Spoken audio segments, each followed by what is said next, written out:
How to delete voicemail on Android phone. Hi everyone, I'm here to assist you today. Without any delay, let's jump right in. First, open Phone app on your device. Click on three dots at the top right corner of your screen. Then click on Settings, which is the second option. Then in here, scroll down and click on Voicemail. And if there is voicemail available, you will be able to turn on this. After that, in the main page, you will find voicemail at the bottom right corner of your screen. You can click on it and delete. If that is not available and you won't be able to delete from there, what you can do is open Google and search voicemail number and your special carrier.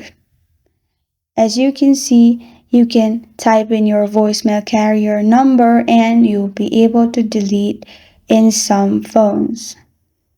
And this is how to delete voicemail on Android phone. Thank you for joining me today. If this video helps you out, please leave a like and subscribe for more. Got a question or want to suggest a topic? Comment below. Thank you for watching.